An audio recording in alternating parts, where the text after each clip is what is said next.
Hi there, it's Kevin with RogueDeckBuilder.com here with a Modern Horizons news and analysis. I know that this has already been talked about on Twitch and many other people pick this up. However, as a local game store owner, as well as someone that's been in the game for a long time, I think I can add my own unique perspective to this product. Also, we've been asking questions to our distributors as well as to Wizards of the Coast directly about the cost of this product, and I think I can give a little bit of insight for that as well, because there's a lot of things that are still up in the air. All right, so Modern Horizons. If you watched the Twitch stream, it was pretty convoluted to say the best. They didn't really talk about much. They spoiled a couple of cards, and it did give us some parameters to work on, though. So Modern Horizons will be released on June 14th. There is a pre-release, and I think there's a promo for the pre-release, as well as there will be a buy-a-box promo. So that is something that we don't know if those are going to be contained in the set. I think they said that the buy-a-box promo will not be contained in the set. It's the only way to get it, but it will be a legacy reprint that then will be legal in Modern. So I'll talk about that. I have my speculation on what card that is. I've been kind of scouring the data of what card I think Modern could use the most, which isn't too powerful for Modern, as well as would be a big enough favorite to put in this set as kind of the frontliner for the buy-a-box promo. So we'll get to that in a second. So a few cards were spoiled. In my opinion, both of them were quite lackluster.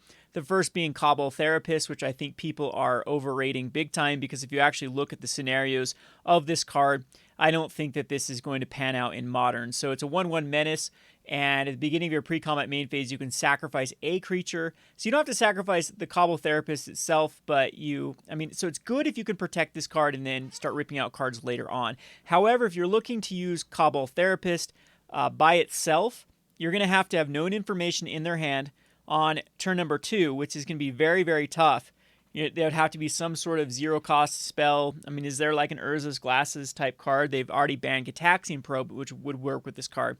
That would go synergize with it. But anyway, it's very awkward because you can't go turn 1 Thoughtseizer Inquisition and then turn 2 slap down Cabal Therapist, because you have to wait an entire turn to be able to use the ability, because it happens at the beginning of pre-combat main phase. The trigger goes on the stack, and then if you miss that trigger because it's in your main phase by casting a creature card, you're not going to be able to use it. So I think this is one of those cards that looks good on paper, and then when you actually get to playing this card, it's going to be quite lackluster.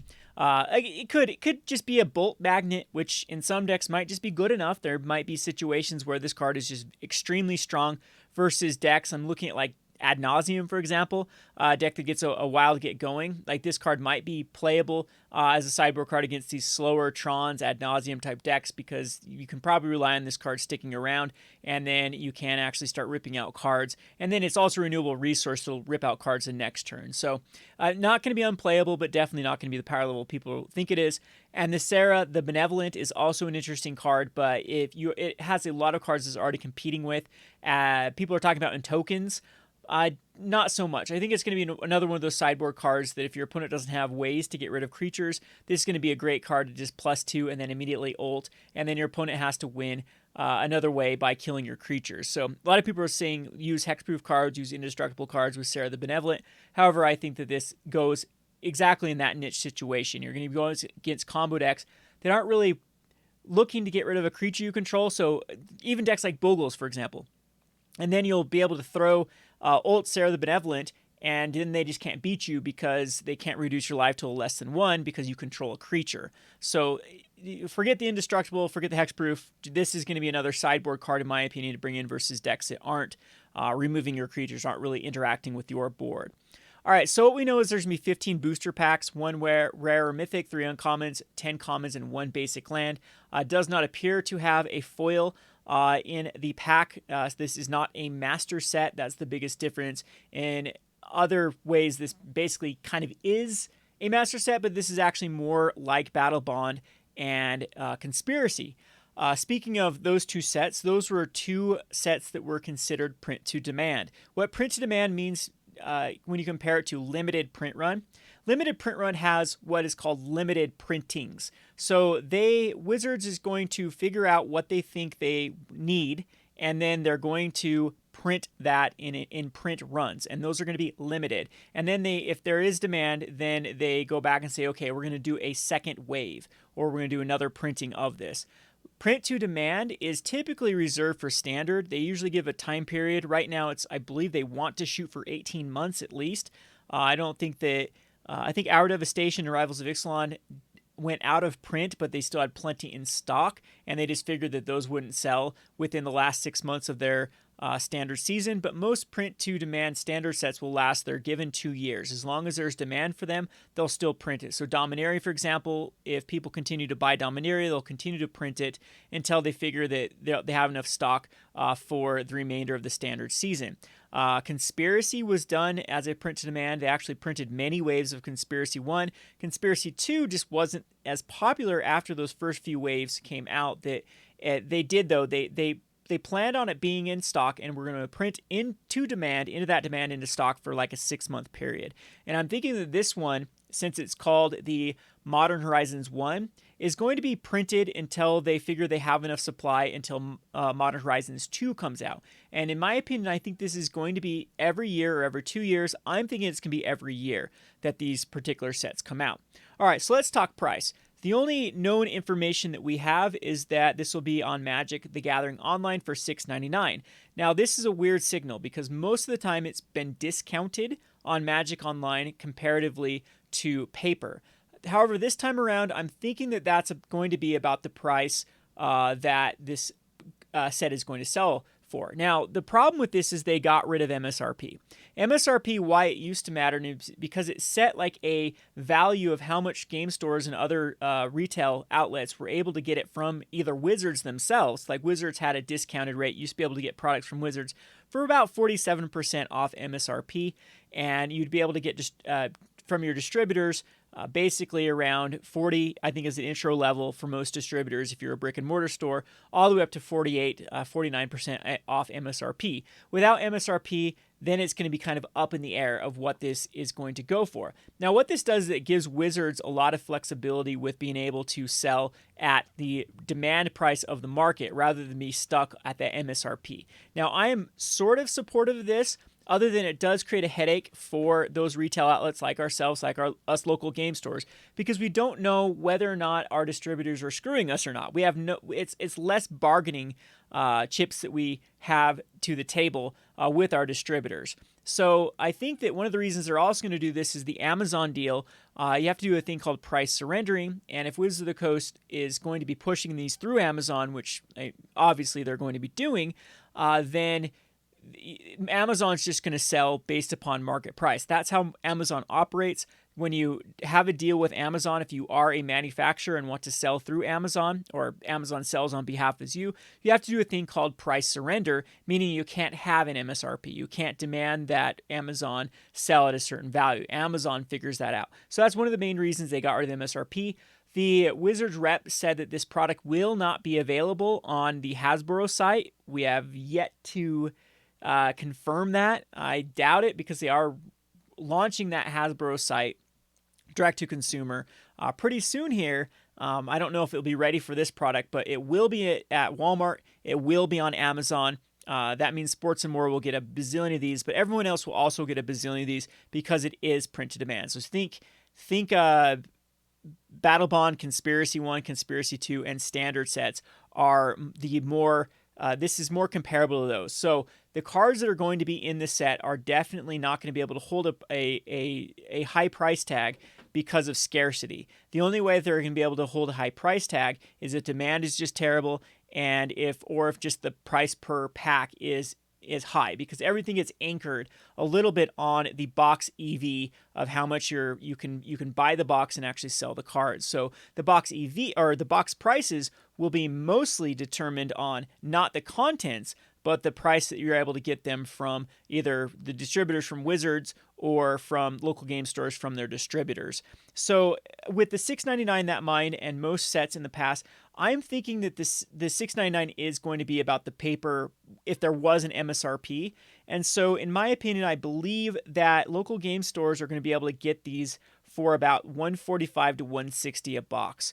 So that would put a 50% markup of these to about, I would say, anywhere from the 280s to the 300s, which would be the regular MSRP. However, MSRP hasn't ever held on a print to demand set, And in my opinion, I think boxes will come out the gates in the 250s and then start really settling down to the 240s, 230s, 220s. So all the game stores that I think that are going to think that this set was going to be another awesome master set opportunity, because a lot of times that's where local game stores make their most money, with the exception of both Iconic and Masters 25 that were just duds.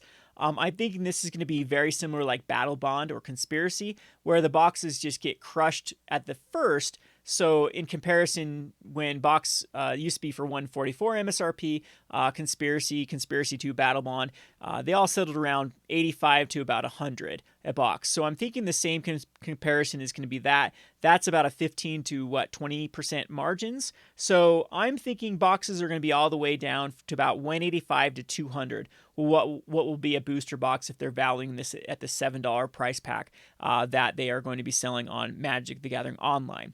So keep that in mind. It's not going to be a very cheap set. It's going to be expensive comparatively to Conspiracy and Battle Bond, because it doesn't make any sense to have a higher price point on MTGO, a platform that's already struggling comparatively to Magic Arena.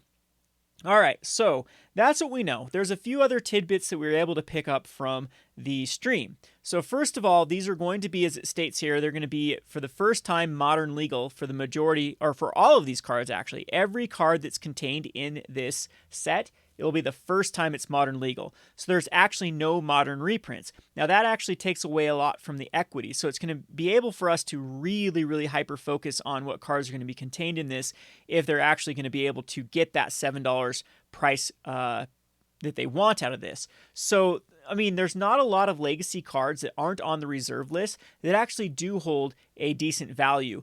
There's some commander cards here and there that just won't have any impact on modern. And then there's reserve list cards, and then there is some high demand cards. So in my opinion, the vast majority of those cards, unless they'd warp the format, will be in this set. And we'll talk about those in a second. So second of all, maybe that they are trying to do the Battle Bond effect here. Maybe they're trying to knock it out of the park, that these particular cards, like the Cabal Therapist and the Sarah the Benevolent, will be enough to push this product. However, this was not the case for Commander 2018. Commander 2018 was such a dud because Wizards thought that the new cards were going to be what everyone was chasing. And in fact, they weren't. They didn't have the knockout of the park like the Teferi's Teferi's Protection, I believe is what it's called, from Commander 2017. Or am I off? Did we have Commander 2019? What, they have the weird years. No, it is 2018.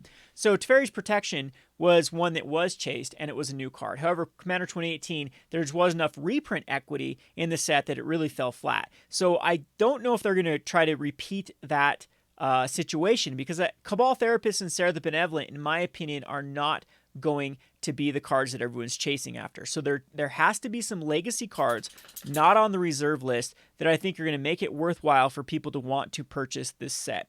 All right, so that's kind of the juicy stuff here that I know about price point. And again, this is going to be draft oriented, because that's the pre-release is not going to be sealed. It's going to be drafted. And again, there's going to be a buy a box promo that is not going to be contained in the actual set.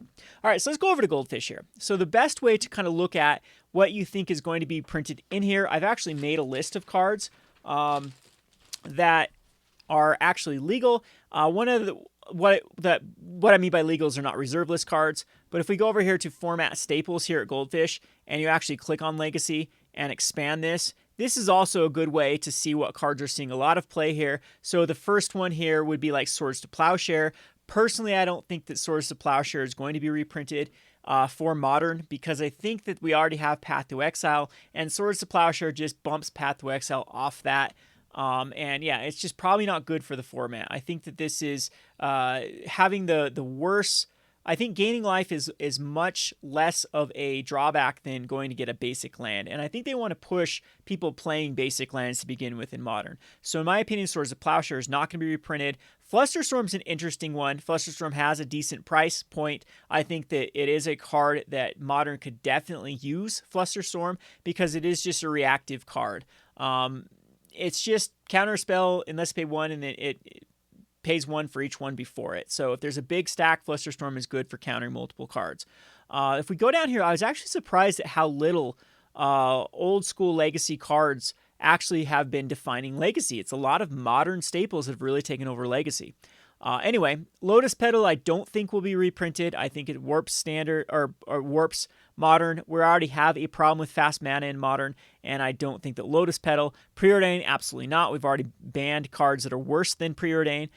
We go over to True Name Nemesis. One of the little tidbits we also got from the stream is a lot of, they talked about Tribal, and I don't know if they fed them this before, to try to get people anticipated for Tribal. Tribal is interesting. I think that they should go that route. If they do go the Tribal route, I'm thinking it will be the more iconic tribes. So Merfolk, Goblins, Elves, Soldiers for white, most likely. What does that leave us? Black, Zombies, and then Slivers would be the ones that I think would be reprinted. I think that Modern could use some Slivers of the past. As the guest said, too, there are definitely some Merfolk and Goblin cards and Elf cards that could definitely be pushed to put those tribes back in Modern. Currently, right now, all we really have is Humans and Eldrazi. Spirits, too, that are really the tribe decks of choice in Modern. Goblins could definitely use a few cards from there. So those are ones to look at. We look at Mox Diamond. Well, got two bad things going for it. Broken, and it's on reserve list. Pyroblast and Hydroblast, I don't think they want this type of ability. It's confusing. It's one of these cards that targets a specific color, which they don't really print as much anymore. So I'm going to say a no on that. If we go down to the next one is Cabal Therapy. They printed the other card that I think references the Cabal Therapy, Cabal Therapist. I don't think that it's going to be in Modern because I think it's just too good for Modern. Then it goes on to this next one. Baleful Strix is definitely a card that I could see. Black-blue is a lacking color combination in Modern, and maybe Baleful Strix is a card that could actually push it. This is exactly where Modern wants to be, is to have some of these what we call mid-range or control enablers, and Baleful Strix is definitely that. This is perfect against like Humans, it's perfect against Phoenix decks because it allows you to chump block the Hollow Ones, get some sort of value out of it, and still draw a card. So I do think the Baleful Strix. I'm a no on Crop Rotation. I just don't think I think it's too good right now for Modern. Possibly though, this is one that could either go either way. I do have a bunch of Crop Rotations, and I do believe I will be selling them just to be safe. Let's go on to the next one, the Blood Moon. I guess we can talk about Back to Basics here. Back to Basics is definitely one. Diabolical Edict. This one's actually very interesting because I do think that Modern could use a target player sacrifices a creature effect. We do have some like Gas Edict and whatnot. This one's just a little more easier on the mana base to cast. So Diabolical Edict is one that I think could. Lion's Eye Diamond's on the reserve list. Chrome Mox is banned. Oh, that's banned. It's already legal as far as Modern legality, but in there. And Council's Judgment is just too wordy with Will of the Council. I don't think the Council's Judgment is going to be in here. Personally, Containment Priest, yes. I think this is one of them. So anyway, if you're interested in I'm going to be doing a top 10 list of cards that I do think are going to be in this set. You can head over to my Rogue Market channel, and I'll have that up after this video. So as soon as I'm done recording and uploading this video, I'm going to go and record that one over at my second channel. All right, the second thing we can actually do is we can look at the Legacy meta. So I've already kind of got a list of cards. We won't really go through them. I'm just going to kind of read them out, and we'll scroll through these. Cards like Wasteland. I don't think that Wasteland will be in this particular set. I think it's too powerful for Modern. We already have Wasteland Light cards in the format, and in my opinion, it's a no-go. Force of Will. This is another one that I don't see it happening, but this could be the card that could sell their set. This is one of the runners in the running for being the Buy a Box promo, is Force of Will. Because it will really sell those boxes through the roof if Force of Will is the Buy a Box promo. A lot of pros have wanted this card in Modern because it can stop a lot of the degenerate stuff from happening. However, Force of Will enable a lot of these mid-range type decks, control tempo-based decks, to really take over the format. So I don't think they really want to mess with Force of Will at this point. This is something that I think is much more of an MH2, a Modern Horizons 2 card, than a Modern Horizons 1 card. So this brings us to the card that I think is going to be, it actually doesn't have one in this list here, that I think is going to be the front runner for the Buy a Box promo, and in my opinion, this is going to be the Toxic Deluge. So the thing I like about Toxic Deluge is it's got a lot of demand from both Commander and Modern, and it's got that price point that I think is attractive to a buy a box promo. Now, again, this isn't going to be a new card, which is going to be a buy a box promo. I think they need a home run, not too expensive, not too inexpensive card that will be good for Modern, that they probably don't want in the draft set because it's just, we don't want it because it's just a board wipe that's too easy to enable. Toxic Deluge. That's my bet for the buy a box promo. You heard it here first. I'm sure. I mean, I have a high probability of not being correct, but this would be the card that if I were designing the set that I think Modern could use because it's a pretty fair spell. As an additional cost to cast it, you have to pay X life, and all creatures get -X, -X. In a format with burn that keeps the format in check, of course, this is kind of a liability. I think this is exactly what you want against humans and spirits at the moment. You do need a board wipe that is a little bit undercosted compared to like Wrath of God or Damnation, and this one has a huge drawback to it if you're going up against aggro. So this is my pick for the buy a box promo, being the Toxic Deluge. All right, so we talked about like Containment Priest. There's a huge list of course, legal cards here. I'm just going to kind of name some of the cards that I think there's hate cards. So let's talk about the first one here. So we have Sphere of Resistance. This is not on the reserve list. This is also a relatively expensive card that probably needs a reprint. All spells cost an additional 1 to play. It is one of those cards that could be good against locking out your opponents or at least slowing them down, which is exactly what I think they want for Modern. This would also allow them to play to print a lot of the more broken cards like the Lotus Petal. It could stop those storm combos from really storming off. There already is the Amethyst that is in this format.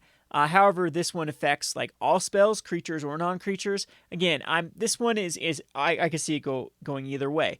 Let's go on to another one. This one's Cursed Totem. This is another hate card that exists that does not exist in Modern, that players cannot play any creature abilities requiring activation cost. This one is very interesting, shuts down mana dorks as well because it doesn't say non-mana.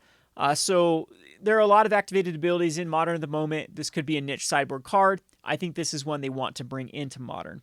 Then we have Stifle. This is another one that I think is a real big candidate for being printed in this. Just counter target activated or triggered ability. Hate card kind of against fetch lands. There are cards like this that already do exist, but not for 1 mana. I think this is probably more likely than not to be in this set. Then we go over to the burn cards. So the first one is Pyrostatic Pillar. This one is pretty cool. Whenever a player plays a spell for a mana cost 3 or less, it deals 2 damage. Again, this is another card they can print for the Modern format to keep some of these spamming decks like Storm in check. So I think this one also has a very good likelihood of being printed. Another one that comes for burn is Sulfuric Vortex. So Sulfuric Vortex is a card that I think is better than like Reign of Gore or some of the alternatives right now in Modern. So the beginning of each player's upkeep deals 2 damage, and then players would gain life, they gain no life instead. Really good hate card that can keep things in check, make it so that burn can have go distant type card. I actually like this card as a reprint. Then we have the Back to Basics. So Back to Basics was just printed, so I don't think it would be in this one. And I don't know if they want more Blood Moon type cards. Non-basic lands don't untap during their controller's untap step. So if they want to push basic lands, this is another one that could be printed.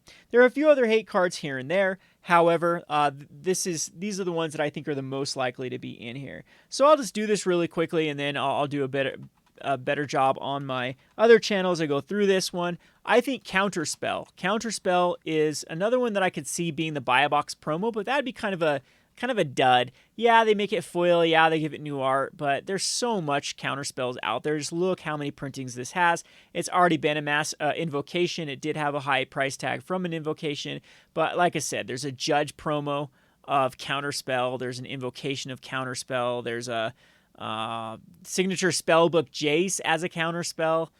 I'm not buying it. I don't think this will be the buy a box promo. However, I do think the counterspell will not warp the format. We already have Mana Leak, which is a lot more versatile going into decks that doesn't require double blue. Double blue is a lot harder in this set than it is in Legacy, or in Modern than it is in Legacy, with things where fetching and shocking is a lot worse than just fetching to go get what you need. So I think a counterspell is actually quite fair. Another one that I do think is we talked about Baleful Strix. I think this one is definitely in consideration the Xantid Swarm. This is whenever it attacks, even if a player can't place spells this turn. It's a good enabler to then make sure that you can cast your spells. It gives combo some added being able to get through versus those counter spells. So they make counter spells a little bit better. Well, the Swarm is a good way to combat that.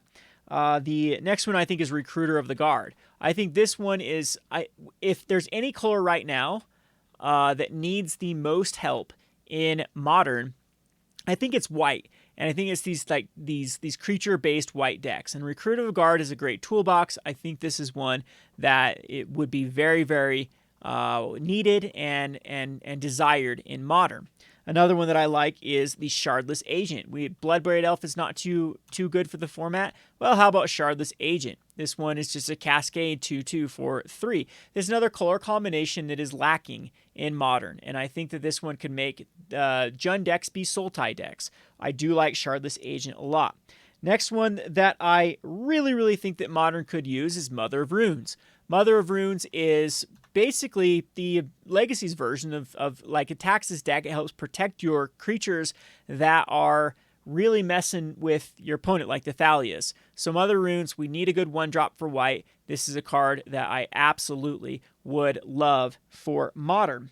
Next one being Gamble. I think this is the only tutor that is safe to come out of Legacy. This one, you search your library for a card, put that card in your hand, discard your card at random, then shuffle your library. I think there are a lot of decks would absolutely love these. Any of the Delve decks, any of the Phoenix decks would absolutely love this card. Think about going to get a Phoenix turn on your turn 1 and just discarding a card at random, or hollow one with Gamble. I think this is a pretty good card for those type of decks. I like this card a lot being printed for Modern, and I think it would see a lot of play. And my number one card that I absolutely think will be in the set, it could actually even be the frontrunner for the Buy a Box promo, is the Cobble Coffers. So this one was not printed in the Ultimate Masters.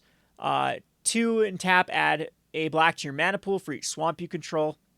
That is something that I love playing. In fact, when I first got into competitive Magic, I had a mono black control deck, and Cabal Coffers was the engine.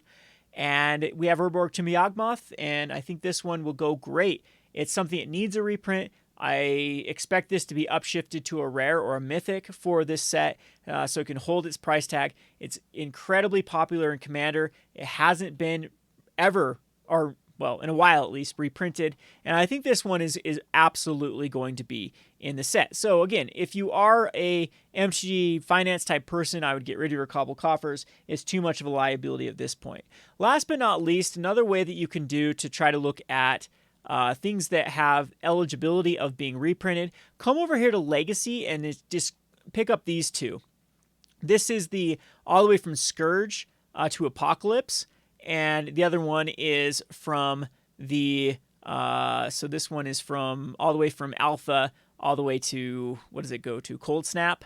So you can kind of look over here and find cards that are not on the reserve list that could possibly be good for Modern, and you can get kind of an idea of cards that could be reprinted. So, I mean, there's some good ones here that I was scouring through. A lot of tribal-based cards. I was looking at this one, for example, in Scourge. It seems like there is some cards that we could definitely use in the set. So, I mean, if they do go because the Silver Overlord is not reserve list, again, here would be a perfect one. If they do go Slivers, the Sliver Overlord would be a great one. I don't think it's playable in Modern. I mean, a 7/7 for 5 is pretty good, and then to be able to search for it. However, this would be a cute little thing for Tribal. Again, not on the reserve list. The cards like the, what did I find one earlier today, what I was looking at, they could definitely go in here with some of the Tribal from Legions. I think I found a lot of Slivers here. They could go in here. A lot of cards like Greyborn Muse that aren't legal right now in Modern that, it could give deck builders some more tools to work with. A lot of elves, too, that could easily be put in for elves. And at least a lot of, like I said, a lot of fun cards that could then go in those slots that may or may not see play in Modern, but again, they're going to be right in the right on the border of being playable or not playable. Like, here's another card, Buried Alive. I'm not too keen on thinking that cards out of Ultimate Masters will be in here, because I think that while they did Ultimate Masters, they probably kept this in like mind of this set was coming out, but we could be even wrong there. But anyway, there is some other, like Ravenous Balos, another good card, for example, that I think could be in this, or Oversold Cemetery. A lot of those cards that saw a lot of play in Standard before Modern was legal, that are right on the power level of not being good enough for Legacy, but possibly good enough for Modern, I think are all really good candidates for this. So cards I don't think, though, I don't think like Tendrils of Despair, Hymn to Torak, Fiery Confluence, Exhume, True Name Nemesis. We said like Force of Will, Swords of Plowshare, Wasteland. There are a lot of cards that I don't think will be in this set. What's the Factor Fiction? I don't think we'll see Show and Tell or Sneak Attack. So there'll be still a lot of things that I think will be a lot more iconic to Legacy that I think are just too broken if you look at kind of the ban list that we have for Modern. Modern is definitely a more restrictive format than Legacy on power level, and I still think that Legacy will have land, like Legacy Land, Sneak and Show, those type. Let's go back over the metagame. I don't think they really want to enable a lot of these decks. So Miracles, I don't think they want. Prisons doesn't work because of the fast mana, because it's using like ancient tombs, which I don't think they'll print for it. A lot of the Depths decks, the Dark Depths deck, is already banned in Modern. Of course, it's not going to be there. I don't think we're getting Sneak and Show. Lands just won't work. Like Exploration, way too broken for Modern. Some of the same thing with the Loans. The Eldrazi Post 2 uses City of Traders, which is on the reserve list. So the ones that I do think that are most likely is like these Grixis Delver, the Grixis Control, cards that are contained in them, the Death and Taxes. Those are all like stuff that I consider fair for Modern. A lot of the Reanimator I think is just too broken right now for Modern as well. So anyway, that's kind of my gist of what I think is going to be in the format. Again, I think this will be an expensive set. I don't think it will be Ultimate Masters expensive. I think we're looking at like Modern Masters 1, $6.99 a pack.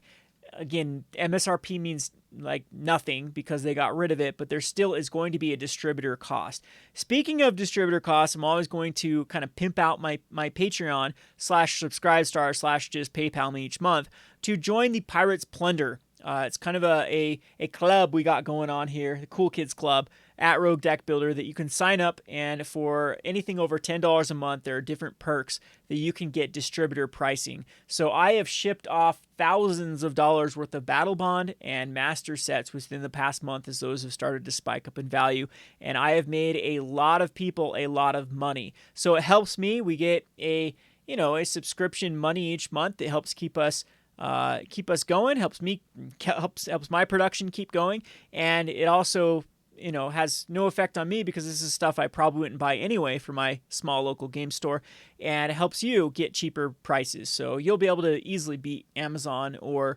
eBay or Sports and More and all that at that point. So this will be offered to all the patrons. Of course, sometimes we do have to divvy things out like we do with the Ultimate Masters. For example, 100 boxes of Ultimate Masters were shipped off at distributor pricing. I believe it was $205 is what it cost to get it to you, which was $100 cheaper at the time period than what people had to pay at market value. So if you're interested in that, if you're interested in this set, especially if you're interested in supporting a like-minded brewer, well, one of these days I'll get back to brewing. I toyed around with MTG Arena today.